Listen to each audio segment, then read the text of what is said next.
Senator Maeba joins us next. He, former chairman, Senate Committee on the downstream, still a member of the upstream, I beg your pardon, still a member of the PDP. Thank you for coming on this morning. Thank you. Well, this screening, we've seen a number of the ministers have been confirmed, and some others we're looking forward to the Senate screening next week. But what expectations did you have as a former senator, and did you see this Senate meet that expectation with the screening?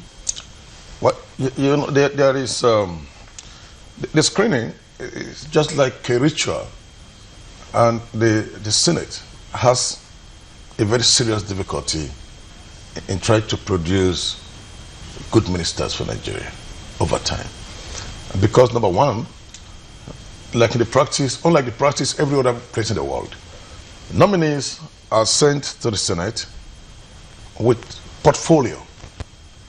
And when they are sent to the Senate with portfolio, it calls for a thorough job because the nominee is referred to an appropriate standing committee of the Senate that will do a background check, that will check the intelligence, the IQ of the nominee, his professional attachment to the portfolio, and the rest. But in this case, you just have, I was thinking that after waiting for President Buhari, that we will have, a reversal of the current trend in the country where nominees are just sent to the Senate, ask general questions like aptitude tests, and then they are assigned to ministry to which they have no idea what is going on there. I had an engineer friend of mine who was sent to virtually something like like tourism, and he was like, "What will I do here?" I said, "But you tell him you can't do the job. I'm a petroleum engineer. I'm a chartered engineer. So if I come into the cabinet and you send me to say go to culture and tourism, that is the day I quit, because I'm not desperate. These guys look like if they're looking for a job. So for me, sending the nominees without portfolio have defied the entire structure put up by the Senate to produce good ministers in the first place. That is the way I see it. So could you tell us then, what was the thinking? Why weren't those portfolios attached, while you were there? It's politics. It's politics, and people should play bold politics. If the nation is moving, if we are trying to get to where we are going, issue of putting, what do they call it, square peg in round holes? Okay. Putting the right guy on the right job, make half of the job done. But when you carry a senior advocate of Nigeria and put him as Minister of Works, what do you expect him to do? So I think that the first thing is for us to change the culture, because the culture is not correct. And if you don't check, I'm an engineer, you have to check if the foundation if the foundation is not correct, and then you build a massive structure on it, and you see it one day collapse. Don't blame it, because when you send a guy who have no idea in where you are sending him, who is going to give him the idea? Is it the president? The president virtually have no idea in many of these things. Yeah, but I'm just wondering, because some people will disagree and say the job of, if we're to say, for instance, that, is putting square pegs in square holes, or, the person must be right for the job, then perhaps we will not have the lawmakers that we have now, because the job is to understand the Constitution and be able to make laws for good governance. And you also have oversight in that regard. That's on the one hand. And that the job of the ministers are to administer and guide policies, as it were, which will generally be reached in the Federal Executive Council. Shouldn't you be looking for people who have been proven administrators in whatever it is that they're doing, rather than looking for that is one way to look at it. And I disagree with you when you talk about senators. Legislators all over the world are brought into the legislative house to grow. Like in the United States, you got people like Senator Hagel that have been in office for 40-something years, and you got people who have been in the Senate for 30-something years. That is why continuation is an essential aspect of a legislator learning on the job. A legislator is supposed to learn on the job, either in the state assembly, either in the national assembly. So you don't change them, because nobody have gone to school to study legislating. Nobody gone to school to study senator. So it is on-the-job training. But the issue of who is a minister, first, putting a professional on the job, got the job done first. For instance, you bring somebody who is a medical doctor. That's the only place they have not changed anyway. The only place we have in the professional is who is the Minister of Health. Now, but the issue, what I'm trying to say is that, what do you expect the Senate to do when you bring my friend Fashola and asking him if you are sent to Ministry of FCT, if you are sent to Ministry of Works? He just tried to use his natural intelligence to answer you, because it is not his job. His job is that apart from being the former governor of Lagos State, he is an attorney of law. He's a senior advocate of Nigeria who's risen to the peak of his legal profession. And so if you carry him to go to somewhere, you just asking him to go and administer policies. Okay. But the next issue, if you look at it critically, all the ministers sent, the Senate also have petition against these ministers. But to which part do they administer these petitions? Because the ministers are coming with police clearance, with SSS clearance, and we know how to obtain it. How do they obtain it? It's very easy. If you have good friendship with the police, it is given to you. There's no background check. Somebody has been a minister before they discovered that he was doing this, and that. But they have gotten police clearance. Hasn't that changed? I mean, this is the government we're talking about. How can it change when you don't have a culture of fingerprint? We don't have a culture of fingerprint. Nobody is a ghost to detect that Mope was a criminal sometimes in 1999. Why didn't you try to change this while you were there? That is what, when I was there, it is the most difficult job in Nigeria is the job of being a legislator. Because the Constitution is faulty. Section 88, Section 89 of the Constitution make the job of legislative investigation just a mere paper exercise, unless we are in tune with the president. Because the job, like Section 89, give the power to investigate, bring out corrupt people to the National Assembly. But 2D ended with the section ended in total form. But wait, because you need to, after investigation, you are investigating a minister who is a very close friend to the president. And the end of the investigation, you pass the report, and then straight you send it to the president. So what were you expecting, that the Senate has to prosecute? Every time we do constitutional amendment, I have always insisted on my colleague. Two places I sought for amendment in the Constitution. First, Section 14. Secondly, Section 89.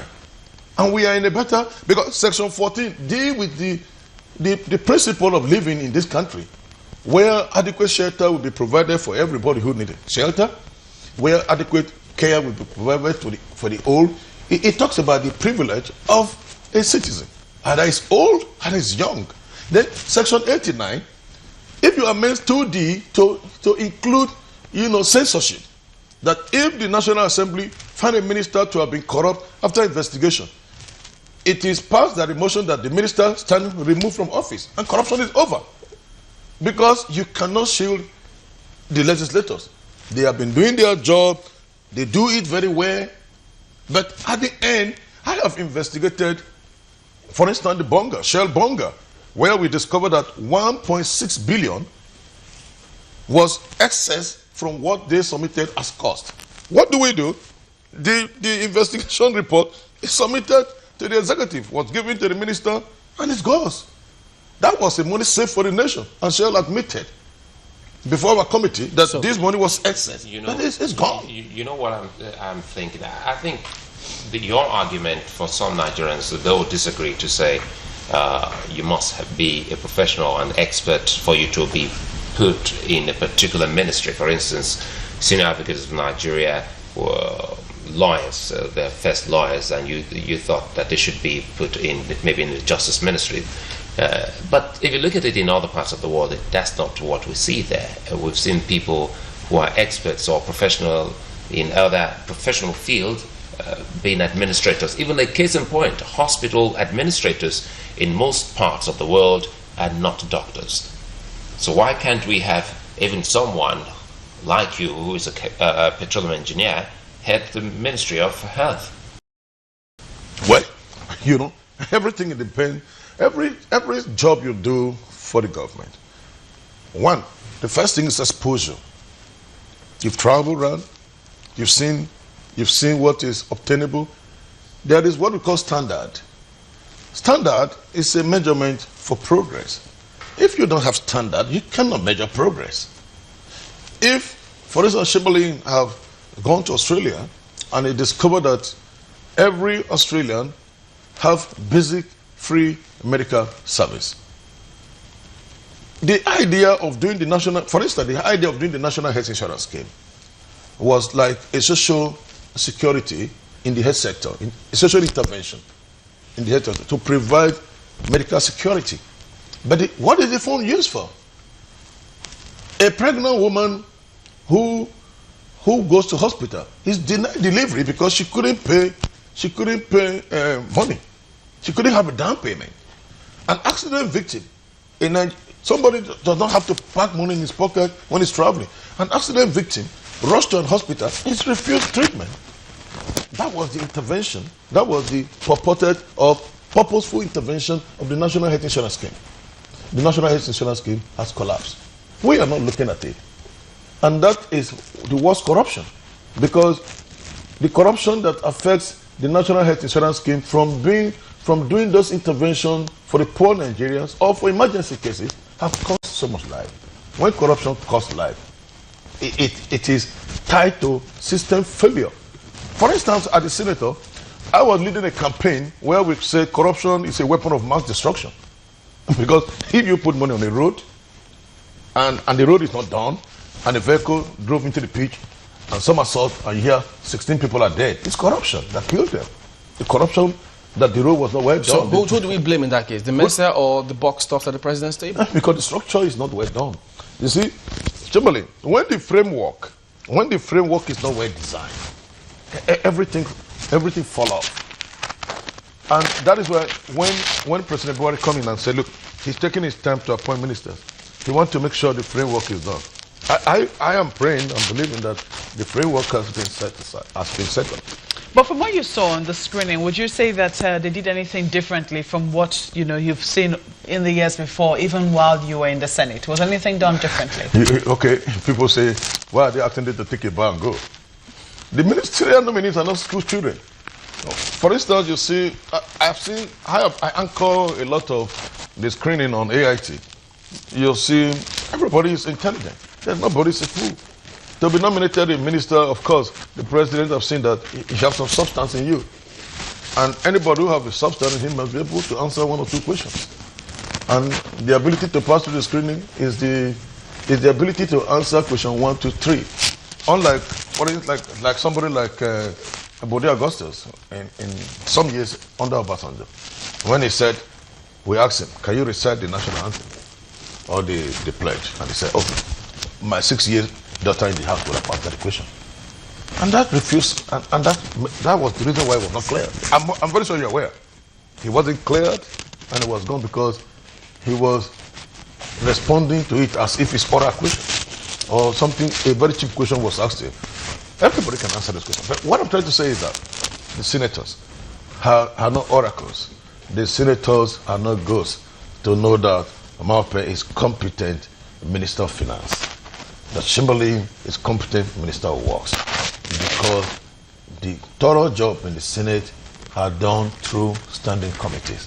And when anything that is done in the committee of the whole is like a ritual, ask question 1, 2, 3 to 10. Oh, the nominee have tried. Please take a bow and go. Because there's nothing to ask him anymore. There's nothing you expect from him anymore. The burden of proof, whether he will perform or not, is left with the ministerial nominee and the president. But is there anything you'd like to see change from what was there? I know you talked about portfolios. What else? What? Any part of the laws that you think should be altered? No, you also have some issues. For instance, like there is a current impasse on a ministerial nominee, like Rotimi Amechi of River State. Now, the Senate have deferred screening. What is the issue? The issue is that the Rivers State government claimed that the Judicial Commission of Inquiry have indicted him. And you know, you have in the Constitution, normally, that to be a minister, you must qualify to be a member of the House of Rep. Now, to be a member of the House of Rep, you are disqualified if you have been indicted by a judicial panel inquiry. It's constitutional. Okay. Yes, some senators said you are innocent, we are satisfied till you are convicted by a court of law. But if Buhari have the team of this administration, corruption must go. Corruption must go. What do you develop first? Zero tolerance to corruption. And what do you call zero tolerance? Zero tolerance means don't do it near me. I don't even want to hear you were involved. I don't even want to hear you participated. So if you send first a minister who have a trailblazer that, oh, corruption, corruption, corruption, corruption, there is no smoke without fire. We all know Nigeria. Yeah. So what I expect the president to do is that any ministerial nominee to quit the public are shouting either in Lagos or either in Oshu or either in Sokoto. God, please, my dear, come. Don't forget, there's also politics. Right? So look, the senators. Now let me bring this back. Corruption in Nigeria is tied to politics. No, I'm not talking about corruption. The first aspect of corruption is the worst corruption in Nigeria is political corruption. Let me bring in this part so you can respond to it as well as the point you're trying to make. The senators, they're representing the people. So if those allegations are there and they happen to be true, they're expected to submit them to the Senate. Well, in this case, the Senate Ethics Committee. So if, depending on what they agree, either they come up with a recommendation or they refer the matter to the Senate as a whole in the plenary, they will take that decision. So if that were to be the case and they take that decision, wouldn't you think that... Have they taken the decision? No, we're hypothetical. Okay, because it's going to be screened next because I am aware of Senate Order 53.5 that says clearly that for any issue upon which a judicial interpretation is pending, the Senate shall stay away from it. The first report we have from the Ethics Committee is that, look, there's no Senate committee, even the Senate itself, because of the very strong pillars of the separation of power, is supposed to enter into a matter upon which a judicial interpretation is pending. If a committee cannot entertain it, then the Senate on the whole cannot also entertain it. If the committee cannot? A Senate committee cannot decide on any matter upon which a judicial interpretation is pending. And the Senate itself, by extension, can also not interfere. That is where it is pending. Yes, where it's pending. Where judicial interpretation is pending. So what's going to happen in this case? Are they going to, because there are some other reports that say there's no such report anywhere. So what would the committee do? Would they go ahead and investigate? Well, what I know, without taking it personal, I'm aware that the Rivers State government have a gazetted report from a judicial panel of inquiry. Gazetted means it is either state government, either federal government gazetted the gazette. Anything gazetted, and it's legal because the chairman of that panel is a justice of the High Court. And I take time to read through the Judicial Panel Act, which even say that a decision from the Judicial Panel cannot be challenged in a High Court unless appealed. Because it's like if it's been done by a High Court. So what I'm trying to say is that the president's image now is very high. And I also don't advise that because of issues of political compensation for loyalty, he slaughtered the integrity and the expectations of Nigerians and the overwhelming support of Nigerians on where he stands about corruption. Because the first thing we have as a problem in the country, everybody knows, is corruption. If we minimize corruption, there will be more money to plug into social provisions that will make life meaningful for Nigerians. All right, Senator Maeba, thank you for coming on today. Thank you. Well, that's the show today. We thank you all for watching, and what a time it's been reporting to you from Abuja. We'll be back next time. My name is Chamberlain Osof. Well, thank you for your numerous comments. Such a pity we can't take anyone. Well, thank you, Amaokbe Ogun. It's been wonderful being here. Many thanks for watching. Sulaiman Lede.